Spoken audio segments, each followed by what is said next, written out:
NFC's going well. Sounds like people are packing up around us, so it's nearly time to go and have a drink for the end of the day. But we've got Stacey Gilbert, National Franchise Manager for Snap-on Tools. Thank you for joining us. Thank you. We're just starting and having a chat about Snap-on Tools, and you're educating John about the business. But tell us a little bit about the business and then your role in the business. So Snap-on is a fantastic legacy franchisee. It was interesting when Quick Copy was talking about being one of the older franchisees at 42 years, and I laughed because we're in year 104. Gotcha.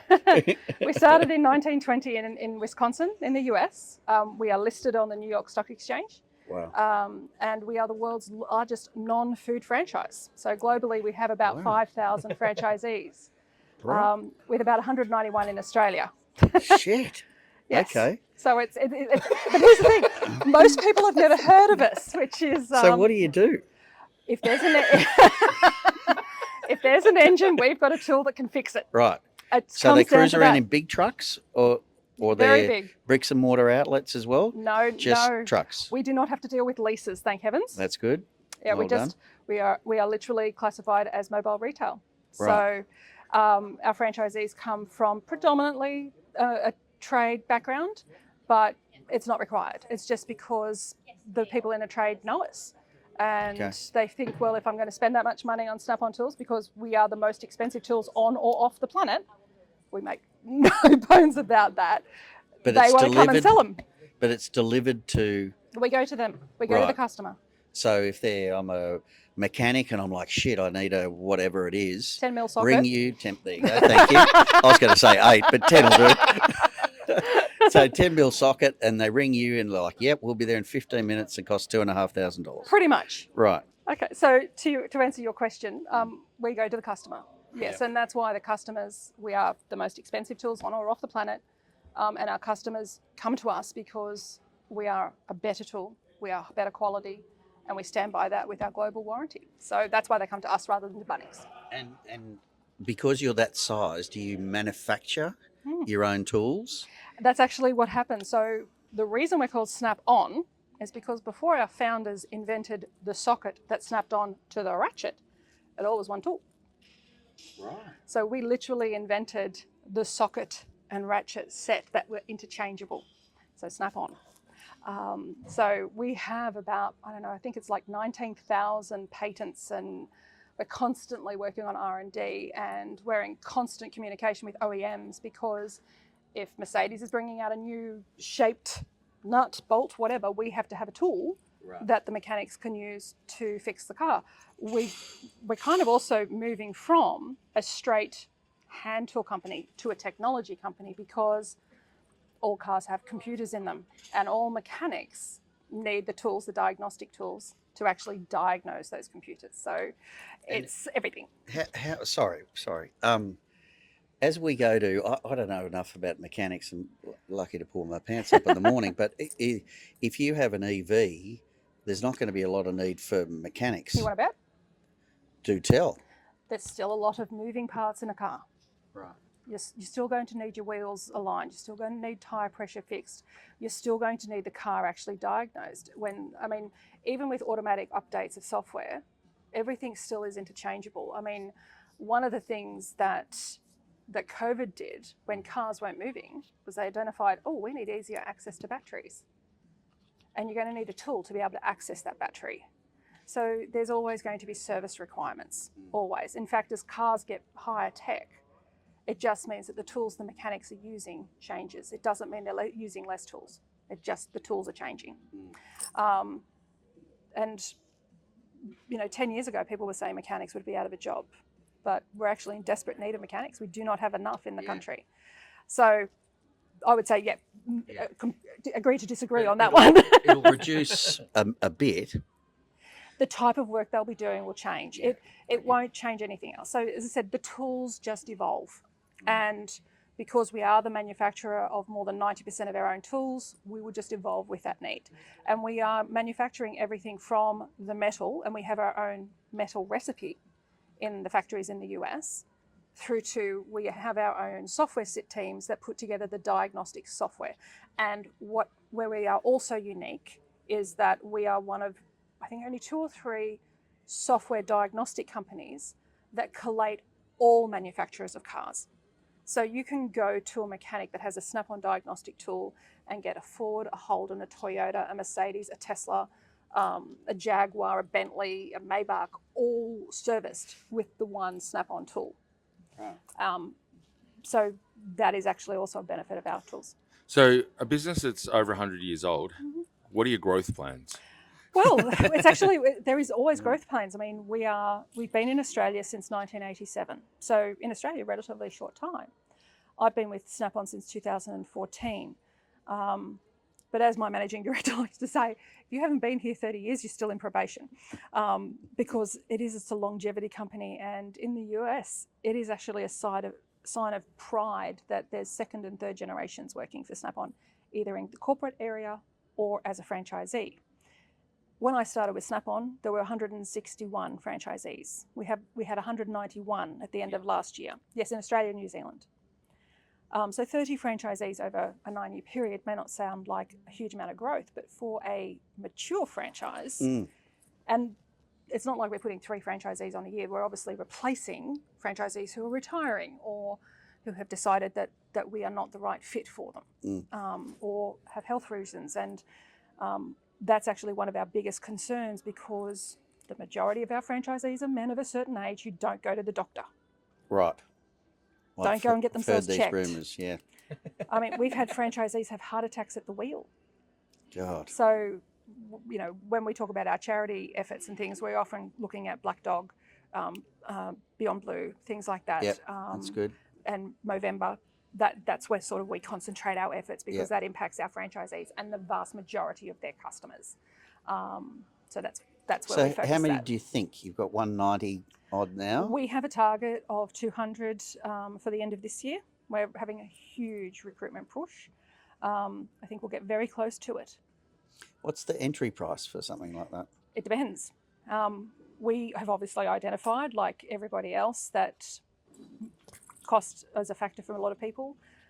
We tend to be a bit of a recession-proof business, because actually when a recession occurs, people don't buy as many cars, but they actually get their current cars serviced more. So their mechanics buy more tools from us. But you can get into the business generally for as low as $31,500. The total buying cost is about $500,000. But during the last GFC, when nobody was funding franchises, Snap-on went and bought a bank effectively.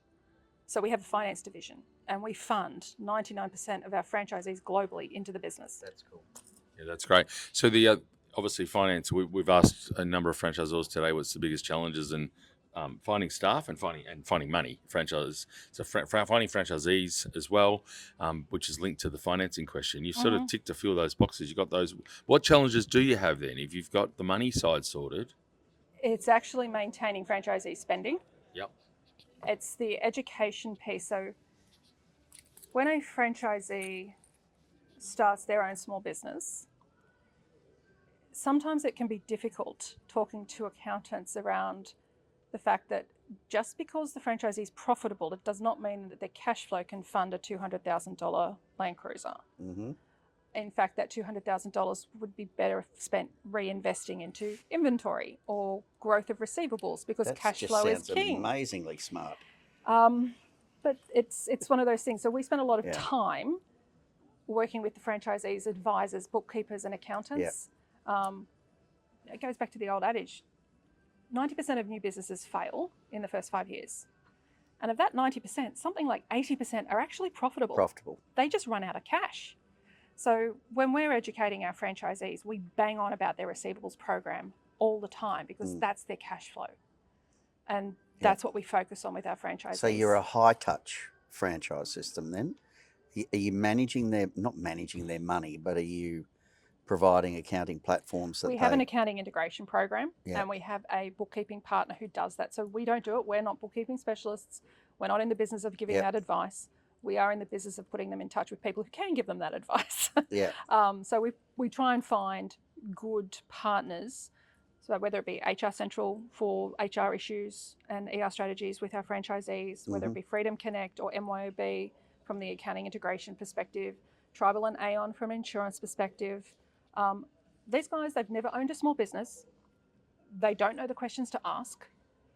and we try and do as much as we can at the beginning. And you were asking before about my background, and I'm an accountant, and yes, I am. Controls the money, so much spending the money. but I did a dual degree. I did accounting law, Right. and they tend to go very well hand in hand because it tells you what you can't do and how you account for it. I did both as well. I'm not sure I learnt too much in either. You're an accountant as well? Yeah. Yeah. Because I'm an accountant like shit. Like Stacey's a lawyer. I know enough to be dangerous. I know a little bit about it, but I've never practiced. But so being part of a global business, you get to cross to the US and go to Wisconsin. What sort of trends are you seeing over there, in the market over there? That's sort of Bigger is better. I mean, there is a reason there's no parking on a street in Sydney and Melbourne. It's because nobody's car can fit in their garage. Literally, vehicles He's are got just. a Ram. So is our national sales manager. There's something wrong with me, though. Yeah, he needed to buy a new house to fit his car in. How'd you know that? But so there's the two trends. One, cars are getting bigger, and two, cars are getting smarter. So they're the two trends, and they're actually at opposite ends of the pole. So it will be interesting. The US, to be honest, the US election outcome at the end of this year will actually make a huge difference on the automotive industry globally, because it will change one way or the other whether the current Biden administration move to help grow an EV industry is retained. So that's their platform. That's what which they're it has after. been Yeah, for the last 4 okay. years, or whether you will see a complete reversion back to global warming's a farce. That will actually have a big impact. What countermand that a little is the EU policy, which is global warming is not a farce. So you'll have sort of a bit of tension between those two markets. What the outcome of that will be, yet to be determined. But we are very much a trend taker here in Australia for automotive. We're not a trend maker, which is actually interesting because from a technology perspective, we tend to be the earliest adopters here in Australia. We adopt technology quite easily here. Really? Okay. Not John. No. I got accused of having a Nokia just before. Flip top lid. Ericsson. Yeah. So what, not to be too sensitive, but in the States, what are they thinking? You're talking to people over there. Who's going to get in? So 10 years ago, when I started with Snap-on, diagnostics was about 10% of our turnover. It's closer to 35% today, 10 years later. That's a huge change in a global company's technology revenue stream. And the thinking is that it will grow closer to 50%, and then at some point in the future flip. But as I said, there will always be a need for hand tools. There'll always be a need for power tools. Australian cars tend to be younger than in the US. We don't keep our cars the same way that they do in the US. And in Europe, they don't either because of emission requirements. So it will just be a question mark. It's really interesting, the Australian market. We don't make any cars here, but we've got more brands than anywhere in the world. I think it's like 53 or something. Well, our entry to market is so ridiculously low. So all the Asian brand car companies are here, the European car companies are here, and the American car, and everyone's here. And so it's a very competitive market.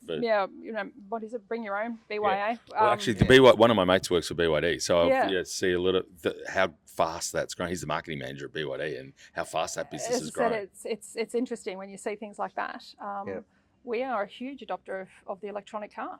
And I mean, you only have to think about how long that the Toyota Camry hybrid's been around here. And we just consider it a normal car.